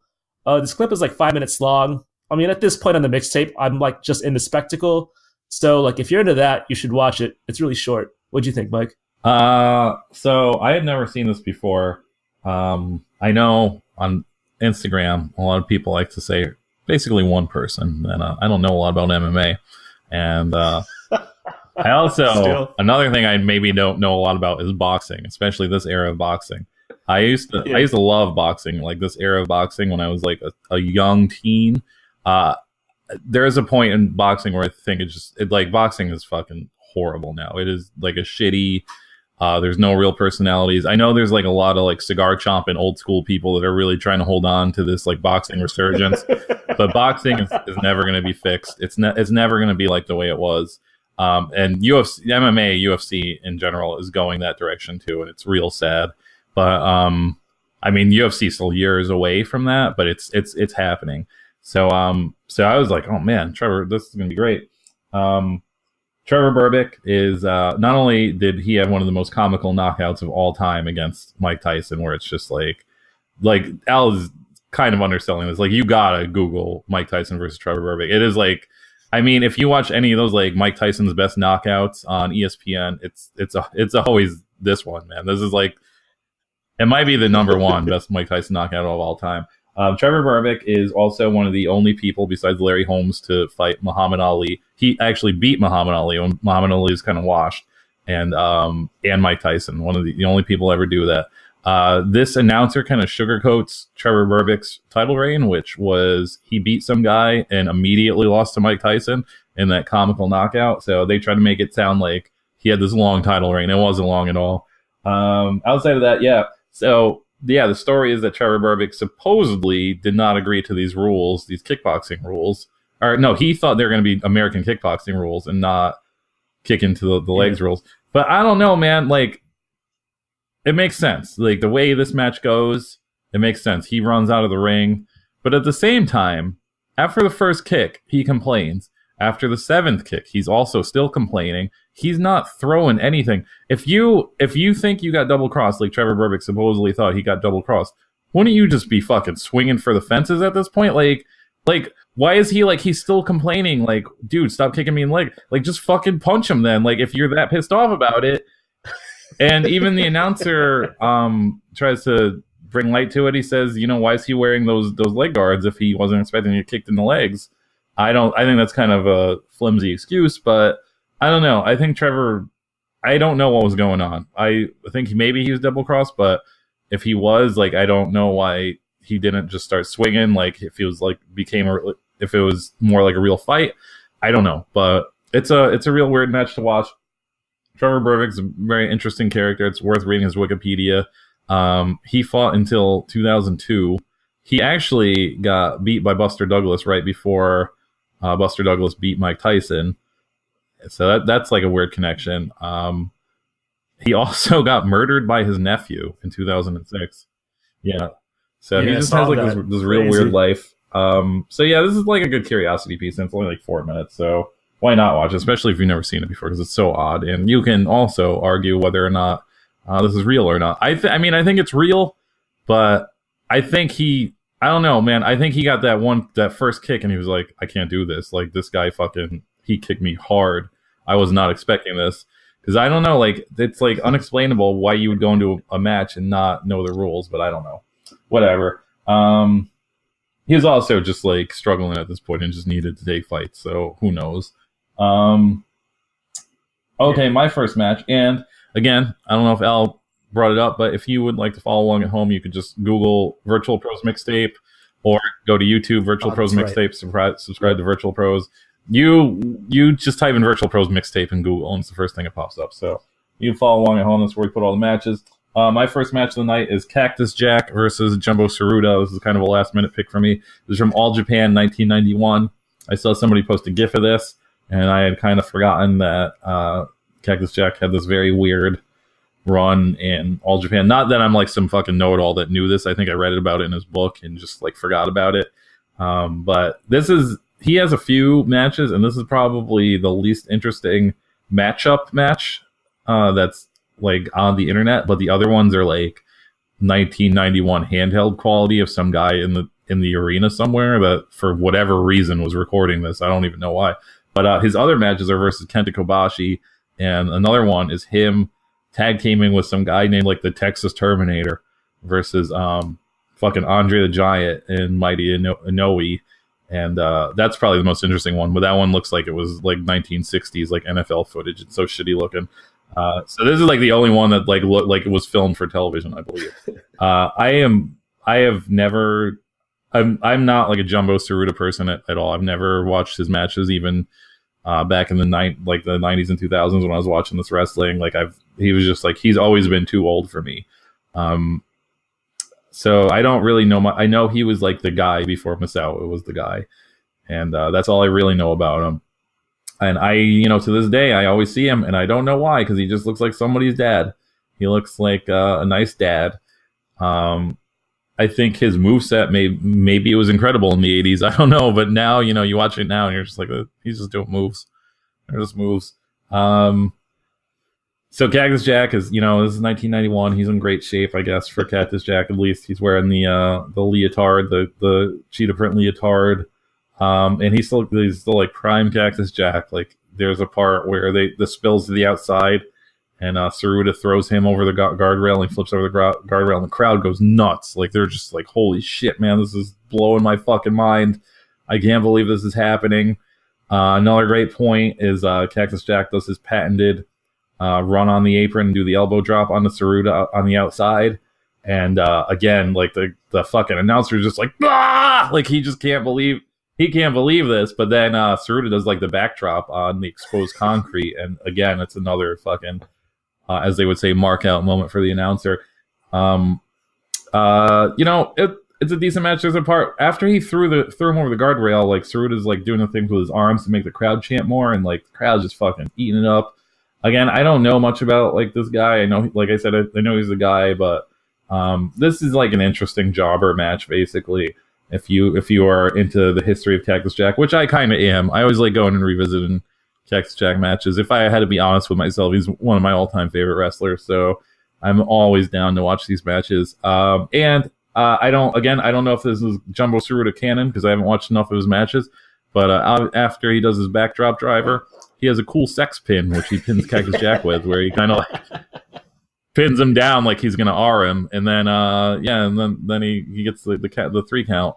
And I hope, I'm gonna watch more Jumbo Tsuruta matches just to make sure he always does that pin, because it's outside of the cocky pin, that might be my favorite pin variation. This match is kind of topical because like someone posted a clip of Sting in All Japan, and like I personally did not know that ever happened. Like if I had a choice to have like a WCW guy in All Japan, I'd go with like Scotty Riggs, maybe the Gambler. I don't know, but yeah, to see Cactus Jack like in that split blue and red ring, it was kind of jarring. I always dug Animal Print Cactus Jack. Like he should have never let that go. That shit like looks super good. Some network station call starts to appear at the top of the screen, and like the jingle sound, it kind of sounds like the train arrival at like a JR station. And like I'm immediately like distracted. I was like, man, that was a good time. I went to Japan that one day. And then Cactus, like he hits his elbow from the apron, and like he takes like this hellacious like backdrop on the concrete, and like now I'm locked back in. Like he takes another one, and like I don't feel so bad now about that story about him being lost at the airport. Because, like, come on, dude. Like, you can't drop yourself on your head, like, that hard, that many times in one match. Like, what, for nothing, I feel like. It's just not a good look. But, yeah, Mike alluded to it. Saruta ends this match with, like, a very sexy pin. I guess, like, it was cool, like, to see this apron again and see, like, Cactus Jack do, like, bad stuff to his brain. It's pretty short. I recommend watching it. My last match of the night is Randy Orton versus David Batista versus Daniel Bryan, WrestleMania 30, 4/6/2014. I'm reminded that this was like the first WrestleMania for like the WWE Network launch. Mike, were you a first day subscriber? And if so, do you think you've gotten your money's worth 4 years later? That equals $479.52. Oh, wow. That's great. Glad you calculated it. I have a story about that, but I was a first day subscriber, and $500 worth. I think I did. I think I got my money's worth. I will say, not to get off on a rant though, all you people out there that are always like, oh man, they're adding WCW. Oh god. Oh my god.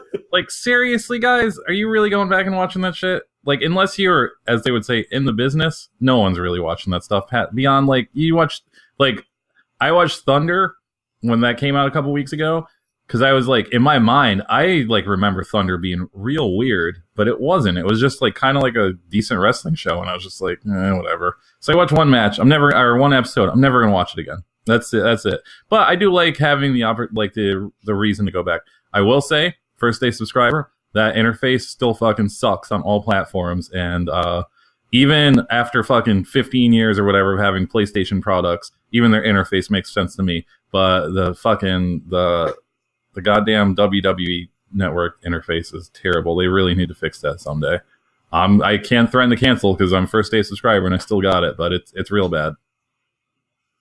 Me too. And the thing is that like I heard that like first day subscribers that first year, They were getting coupons for the shop, but I never got my fucking coupons. I checked my spam folder and they weren't there. Also, regarding WCW Saturday Night, like I knew like as a kid, like when that shit was airing live, that like my Saturday was fucking washed because like Saturday Night would air at 3:00 and that just meant like I wasn't playing outside. So I don't really have any good memories about Saturday Night, honestly. The live version of I Hear Voices, that leads Randy Orton out to the ring, which makes me think about how cool it'd be if this happens this year with like the Roots, like instead like doing like an acoustic soulful version of this song for like the US title match. I'd be into that. Batista comes out next, and I think it's well documented that the original plans for WrestleMania 30 was having Batista versus Orton main event this show. And I hate to be like, bad booking, but like if Daniel Bryan was like never born, like this WrestleMania might have been like the worst Mania of all time, I think. Like Cena versus Bray Wyatt, like fucking 3-minute Shield versus Kane and New Age Outlaws. By the way, what the fuck was that all about? Why were the New Age Outlaws back? Do you remember? That doesn't matter. Yeah. But yeah, like also like Batista, he doesn't get like a live soulful rendition of I Walk Alone, which is like kind of disappointing. I like that version a lot. It's incredible how like dead everything feels in this match when it's just Randy Orton and Batista, and how much business picks up when it's like Daniel Bryan involved. That guy has some clout, man, as the kids say. The Batista bomb into neckbreaker through the table, that shit still bangs in the streets. Like it's still comical how badly Randy Orton landed on that TV. Like that shit must have sucked so bad. My last note, like this has to be like the best one-show star-making performance of all time for Daniel Bryan. Like the monster music video to the opener match with Triple H to like this main event, like and the celebration. Like I'm so happy he's back. Like this match to me, still a banger, still like one of the best big-time WWE matches of all time. I still love it. What'd you think, Mike? So I guess you just picked this because it's Daniel Bryan and WrestleMania is coming up. That was your reasoning behind this? Yeah, of course. Okay. Yeah. I guess first, as Al said, I when this started, I was reminded this was the inaugural WrestleMania of the WWE Network, and how weird of a time that was for me, because I've invited people over for wrestling before the network, and I've invited people over for wrestling since after this. But for whatever reason, this WrestleMania, there was like 25 people in my apartment watching this. Like, I don't know why. It was weird. We had like 2 TVs going. Like, people brought food. Like, this was like an actual party, and it's never happened again. Like, ever since then, like anytime I would ask anybody to come over for WrestleMania, maybe 5 people, usually just 2. So this was like a real fun WrestleMania to watch, just because there's like a ton of people there. But this match, basically, like Al said, it starts with the live rendition of I Hear Voices, and the dipshit that sings this song looks exactly like the dipshit you would imagine singing this song. I mean, I completely forgot this, but like, yeah, he looks like such a fucking dipshit. The whole band looked like a dipshit, but yeah, whatever. It's weird. There's so little commentary. I think just because everybody is spent by this point because it's the main event, but like they don't talk through the whole rendition of I Hear Voices. They just start to talk at the end of Batista's entrance, and it's still just like kind of sparse commentary throughout the match. Like it's not like fucking pounding you in the head like it is now. And I don't know if, like I said, I don't know if it's because they were spent from like this 5-hour night or what it was, but it's crazy how little commentary it was compared to modern. Like, I mean, it's still modern, but compared to the present day WWE. Speaking of modern, I think this is the first ever modern WWE match we have talked about on this show for the mixtape. And it's real weird. It's real crazy, this in juxtaposition for the rest of the stuff we talk about it. And it made me just remember, like, I just can't ever fully articulate my feelings on how I feel about modern WWE, and like I don't enjoy I don't enjoy the wrestling aspect of WWE anymore. I don't think I watch it like it's a TV show. I think it's like a TV show I watch. It's like Walking Dead or some shit like that. I'm just stuck watching it my whole life. Every once in a while, there's a good wrestling match on it. Like that Usos New Day cage match was pretty good. I'd say about 4 times a year. There's an actual what I would classify as a good match that I think is a good wrestling match on WWE. WWE is just like how music used to be, where like more, not so much rap music, but like punk and hardcore and metal and just kind of like rock music, where if you liked the band before they got signed to a major label, chances are you're going to hate them once they got signed to a major label, because they're going to start trying to write like pop songs. Even, I mean, rap's counted too. Soon as start trying to write pop songs and do shit like that. And that's what WWE is, man. Like, it's just like, even if you like that wrestler, they're going to just, I don't know, they're going to put this sheen on them, this pop sheen, and it's just going to be not fun anymore. So like watching Batista and Orton for fucking 25 minutes in this match was like torture. It was just like, I get it. I get why they wrestle the way they wrestle. They fucking wrestle 300 times a year. They don't want to get injured. They're going to be dumb wrestlers and do dumb wrestling shit. But that doesn't mean I have to enjoy it. That doesn't mean I shit on WWE. I still watch it. So I enjoy aspects of it. I enjoy the goofier shit about it. The actual wrestling aspect of it, I don't enjoy so much. So having to actually watch one of their matches, and it's not like a notable thing, like somebody getting the shit kicked out of them, like for real or something like that APA match. It's not for me. Like, so rewatching this, I'm just like, oh god, this sucks. I hate this. This is horrible. There's like so much bullshit. Like, I forgot that Scott Armstrong was like a bad guy referee for some reason, and so I hated doing this. Outside of that, I will say that Triple H had a really cool WWE warm-up jacket on. Yeah, so I don't know if they sold that. I really missed out on that. That was a cool jacket. But yeah, like I said, I watched WWE for the spectacle, not to talk about the great wrestling of it. And this hits it home perfectly. I'm sure this is a fine match for WWE, but it's just not for me. Again, so when people give shit Dave Meltzer not rating fucking WWE matches 5 stars, I understand why, because they're never enjoyable. So whatever. My last match of the night is a match of the year contender for me. I was here live. This was January 20th at GCW at the Game Changer World venue that is now closed down. This is a wrestler named G-Raver versus a wrestler named Cyclope. Not the Cyclope from WCW, but a newer Cyclope. I stupidly mentioned on a show a few episodes ago that I thought Cyclope meant anything besides Cyclops, but that's exactly it. I mean, Cyclops. I don't know what the fuck. I don't know. I'd say dumb shit all the time. So this is a match. Cyclope was getting some buzz in the deathmatch world because he was fresh off a match with Nick Gage a couple months before this, where he took a fish hook to the mouth, and kind of like Nick Gage did like the fishing thing with the fishing pole and like kind of jerked him off. That's pause. That's not what I meant to say. He jerked him. That's the only way you could say he jerked him off the fucking top rope with the fishing pole. And I was like, man, this guy, he's set to be a star. He has something. And so he's getting this buzz. So I was here. I was expecting to see a death match. I wasn't expecting to see one of the most mind-blowing death matches I have ever seen in my life, and seeing it live. I'm going to be hyperbolic here and say this is the modern day Cactus Jack versus Terry Funk, this G-Raver versus Cyclope match. This I don't know, man. Like, I think it was one of those you had to be there things. I think it was still great on tape, but I don't know. These fucking Cyclope, he has something about him. But G-Raver is a guy with an unfortunate wrestling name. His name is G and then Raver, and I think if you close your eyes and you never saw him before, you probably expect some guy who looked like a raver. He looks like a Twizzy guy. Like, he has a long goatee, he's bald. T-shirt, shorts wrestler, one of those guys. He wears this scary, creepy baby doll mask to the ring, which is A+ in my book. I love stuff like that, so A+. I'm not in the name G-Raver, but I'm sure. I mean, I guess when you put the G and the R together, it's like graver. So I guess that's evil. I don't know. Cyclope is he's just a Mexican dude.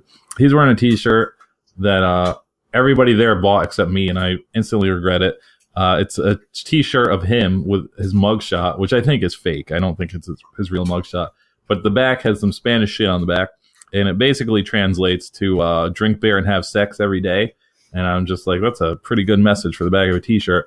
I saw a 10-year-old kid wearing that shirt at the show. So yeah. Speaking of that 10-year-old, there is a part in this match where Cyclope does a real shitty German suplex to G-Raver while he's holding a bunch of light tubes. And if I didn't mention when I got cut off, there's spectacular light tube work in this match. 5 stars all around. The light tube work is amazing. I think it's not a lot of light tubes going on, but all light tubes spots are just brilliant. So yeah, he gives him this kind of crappy back German suplex, like just trying to get him over the guardrail into the front row with these light tubes. And so obviously it happens, and all these light tubes explode all over the front row seats, which is also where that 10-year-old was sitting. And spoiler alert, they don't clean this up. Like, there's no sweepers coming and sweeping all this light tube up after. So this 10-year-old and his I assume dad are just have to sit in this throne of glass for the rest of the day. So that's something. That's one of the things about these death matches where I don't understand why people ever voluntarily get front row seats. It's I like being up front for non crazy wrestling, but this was I don't know why people do this. Outside of that, what this match is going to be legendary for the rest of our lives, as we know it, is basically what happens is Cyclope ends up putting these needles into G-Raver's face, his head, and they set up a top rope spot that looks like it's going to be a superplex off the rope and into the canvas, but instead Cyclope does like this twisting, like sort of brain buster. So G-Raver lands smack dab head first right into the top turnbuckle and basically does like a somersault into the guardrail outside. It is like a fucking rag doll. It is horrifying looking. You can't, I think at one point GCW posted like a multiple angle shot of this on their Instagram. And one of the shots you can see me and Adam in it. And the wonderment on my face from seeing this live is just like something I wish I could bottle up. Because, you know, when you see things, you don't see what your fucking face looks like. I have a very non-expressive face. So anytime anything makes me express things, it's very interesting to see back on tape. So it was just like, it was insane to see this live. I'll say that. I think if you're a deathmatch ghoul, these guys are they're top of the heap. I hope G-Raver gets to go to fucking Freedoms or whatever other Ghoul Japan promotion there is. I don't know if Cyclope has been there yet. He might have been to Freedoms, but I hope G-Raver gets to go there once. I don't know if this guy has warrants or anything, or he can't leave the area. But and yeah, if you're looking for an interesting American deathmatch guy, he went on that Mexico tour, so I think he's allowed to cross borders. Yeah. Maybe I don't know where this guy works. I mean, he's from New Jersey, so if you're looking for a deathmatch guy, call this guy up. He wears a cool doll mask. What did you think, though, Al? I know how much you love death matches. My first note was, I think I already know what happens in this match. I think it's fish hooks. So I watched this entire match like with dread. Spoiler alert, it didn't happen. So thank you, Mike. I appreciate you. G-Raver and his name. If anyone has like the origin story about why his name is G-Raver, email us, virtualpros64@gmail.com. But until then, like the story I have in my head is that like he like entered his gamer tag like inadvertently to some promoter and he just stuck with it. Like, you can pick all the names in the world and you pick G-Raver? Like, I don't know. I know Mike's a big Cyclope fan, but that mask, like, it's pretty butt, right? Like the eye part, like it makes half of his face like look like a sunshade over a windshield. Like it's not a good look. I mean, his whole crew, because Violento Jack is like the leader of his whole crew, and that guy has he doesn't have a great mask either. Yeah, get some new masks. I think I'd appreciate it more.